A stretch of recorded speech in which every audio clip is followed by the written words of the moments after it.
Hi and welcome back to my channel. You guys, I'm super excited about this week's coaching video because when I came across it, I said, oh, I have got to share this.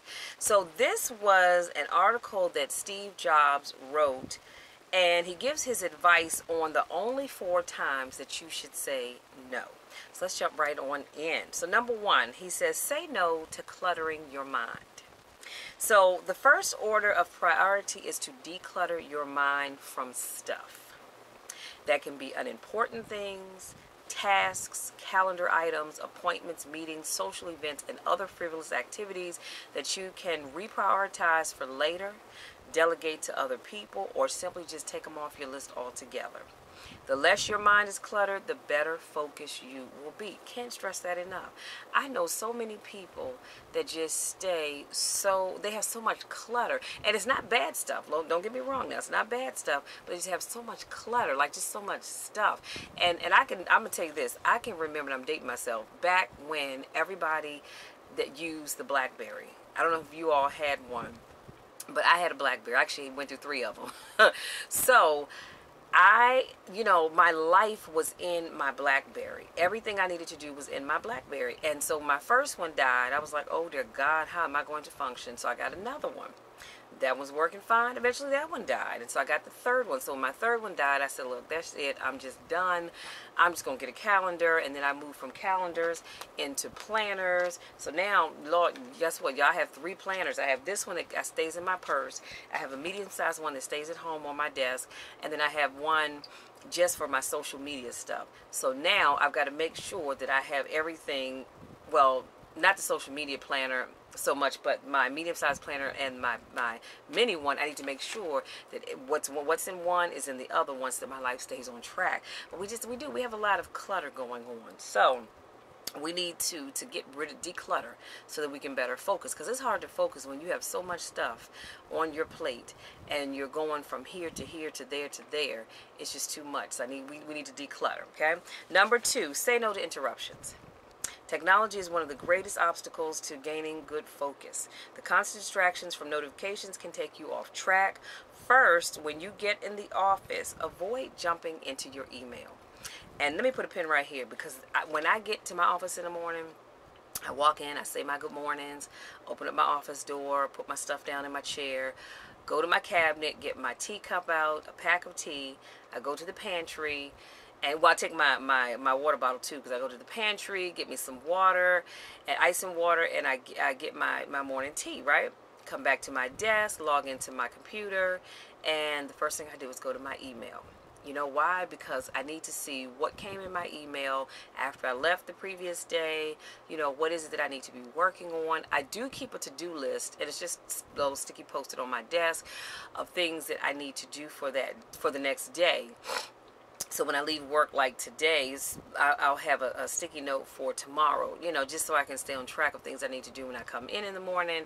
But then, and what he says is absolutely right. I get into my email. Sometimes I get so caught up with what's in my email that my tea gets cold. Or I haven't gotten to the other things that I already had scheduled to work on that day because I've gotten into my email. So he says, don't jump into your email first thing in the morning. I don't even do that now when I get up for my personal email, because I have 4 email accounts that I check. Is it? Yes, 4. A total of 4 email accounts that I check every day. And so I don't even do that first thing in the morning anymore, because guess what? I was, getting caught up in my emails. And it's like, Jesus, I got to hurry up because I'm going to be late for work. All because I got caught up in my emails. So he says, don't jump right into your email, because you get sucked into a whirlpool of others' needs. So do that last. Next, minimize interruptions by going airplane mode or turning off your notification, placing your smartphone in another room. Funny thing is, y'all, as I'm doing my video, someone was actually just calling me, so I'll have to call him back. But he says, next, minimize your interruptions by going airplane mode or turning off notifications and placing your smartphone in another room. For me, I would say into my purse or your work bag, somewhere nearby so you can still hear it, of course, if your phone rang.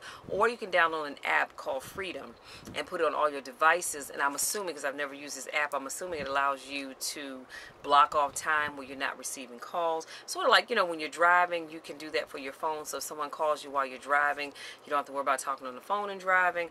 I don't do that, only because when you call me, the call goes to the car, so I just hit the little button on the steering wheel, answer your call, and, you know, I can talk to you as I'm driving. I don't do that often, though, let me be clear. So what do you lose by not doing any of that stuff in terms of, you know, blocking the phone calls and the email? One study with a group of employees found that if all interruptions, now listen carefully, listen, if all interruptions were eliminated, those employees would recapture 3 to 5 hours a day.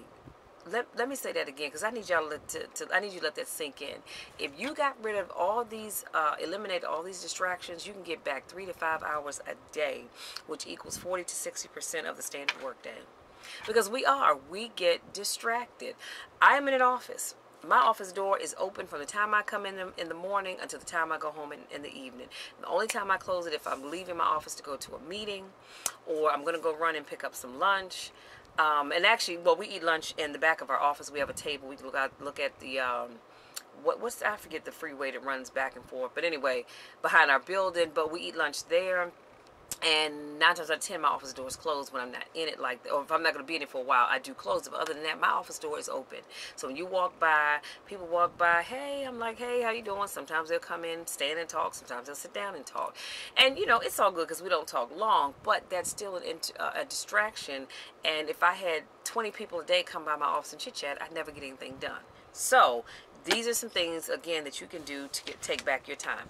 Number 3, say no to time robbers and yes to time... Excuse me. Say no to time robbers and yes to time locking.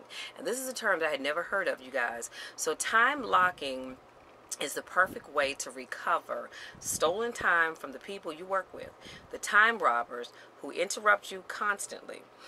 Avert them by simply scheduling a specified block of time on your calendar. Well, we all have done this. I just didn't realize it was an actual term for that. But put a specified block of time on your calendar to devote strictly to an important task or an activity that requires the most focus, the most energy, and undivided attention. That means that your coworkers need to know about your intent to time lock. So they'll incorporate into allowing for interruptions other than real emergencies. So it's okay to tell your coworkers, hey, look, you guys, I am working on Mondays. Tuesdays when I come in the office, I have a weekly report that I do. And so I try to block off an hour if I can get everything printed off on Monday, because I telework. Because sometimes, you know, the system get a little funky. If I can get everything printed off on Monday, I'm good, because I come in the office, I pull up my report, and I just start plugging in numbers. If I'm not able to do that, I need an hour of my time where I can just focus only on my report. Does that always happen?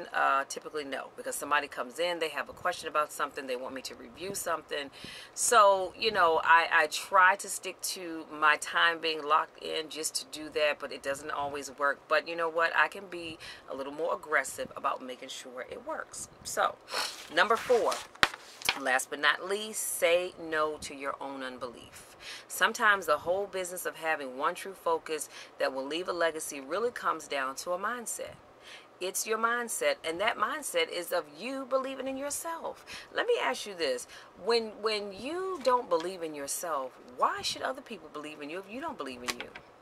I mean, help me out. If I don't believe in me, I can't ask you to believe in me, because I don't even believe in me. And I find that all too often I come across people that I believe in them. I'm encouraging them.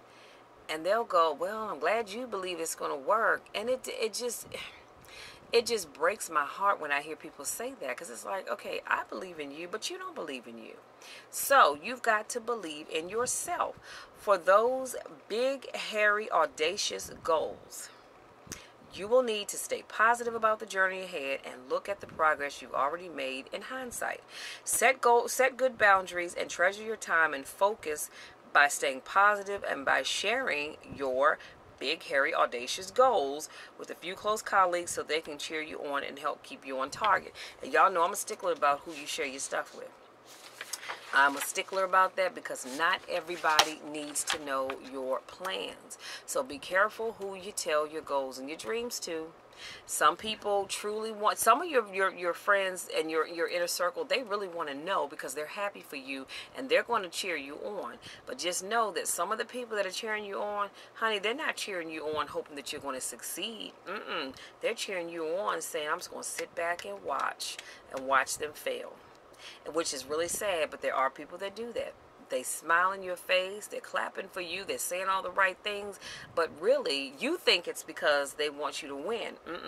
It's because they can't wait for you to lose so they can go, see, I told you that wasn't going to work. Or they can say, see, I knew it. So be careful who you tell your dreams and your goals to. I cannot stress that enough. Everybody doesn't need to know what you're working on. It's okay to share it with a few people, and honestly, you can just keep it to yourself altogether. It's okay to share with a few people, but be careful who you share that information with, because everybody is not out here wanting you to succeed. Okay? So, I'm going to go over these 4 things real quick, and I promise I'll let you be. So, again, Steve Jobs, this is his advice on the only 4 times that you should say no. And he says, number 1, say no to cluttering your mind. Y'all have got to declutter your mind. And I like to do what's called a brain dump. And that's why I love having my planners. And especially this one, you guys, because this is my social media planner. And so I can do a brain dump in there, and I'm not constantly walking around with all these ideas of videos that I want to do for my channel. I can dump it all into there, and then I can just open it up and look at it. I'm not trying to remember what I said I wanted to do. I'm not trying to remember what I've already done, what I should have done, what I could have done, what I would have done. You know what I'm saying? I put it in there, and it's a brain dump. I just dump all of that stuff in there, and then I can go back and look at it and say, okay, you know what? This idea might not necessarily work because I can't find enough information about it to talk about it, or I can take this idea and break it down into 2 ideas or 3 ideas or whatever the case may be. So you've got to declutter your mind. You've got to do that. Number 2, he says, say no to interruptions. I know it's hard. I do. I know it's hard, but you've got to say no to interruptions. I telework from home on Mondays and Fridays, and the people in my house know that I am working. My work day starts usually about 7:30, 8 o'clock, and I log off usually about 4:30, sometimes a little thereafter, but roughly around 4:30. I am at work. Just because I am physically in the house, I am at work, and you've got to make people respect your time so that you're not constantly being interrupted by things that you don't need to be interrupted by. And even when you're in the office, you've got to make sure that you limit your interruptions. Lock your time. Say to the folks in your office, look, y'all, I'm gonna be working on this project, and I need you to not bother me from this time to this time because I need to focus on my project. Okay. Number 3, say no to time robbers and yes to time blocking. I'm sorry, let me go back. When I was giving you the example about the interruptions, let your coworkers know that I'm working on this project and I really need to not be interrupted unless it's something that nobody can handle or it's an absolute emergency. Number 3, say no to time robbers and yes to time blocking. That is where you lock in your time and you say, okay, look, I'm working on this project, but I'm going to have some free time between this time and this time in the morning, this time and this time in the afternoon. If you need to come by and see me, please come by during those times unless it's an emergency. I am one of 3 team leads in my office, so if it's something that you need and I'm busy with a project, there are 2 other team leads that you can go and talk to. So you've got to take control of your time and not allow people just to randomly come into your office with their projects or whatever. And number 4, last but certainly not least, he says, say no to your own unbelief. You have got to say no to your own unbelief because, again, you can't ask me to support you and believe in you if you don't believe in yourself. Just like I would never ask anybody to believe in me if I didn't believe in me. You've got to believe that you can achieve whatever it is that you set out to do. Even if it doesn't work out, you've got to believe that it will. Okay? So that's all I have for you guys today. Thank you so much to my new subscribers. Thank you so much to those of you that continue to support me in all that I do. I love you guys to the moon and back. And I want you to be productive. I want you to say no to the things that you need to say no to. Stop saying yes all the time. And this is going to be a series because I think my next next, I'm going to say 2 or 3 videos, it's going to be all about things that you need to say yes to, things that you need to, more things you need to say no to, because I want you guys to live your best life. And if you are constantly allowing interruptions into your life, you constantly allowing your mind to be cluttered with stuff that you don't need to clutter it with, you cannot be the best you that you can be. So that's all I have for you guys. I love you so, so much. And until next week, I want you to be the amazing people that I know you are. Take back your time and stop saying yes to everything. Until next time, take care.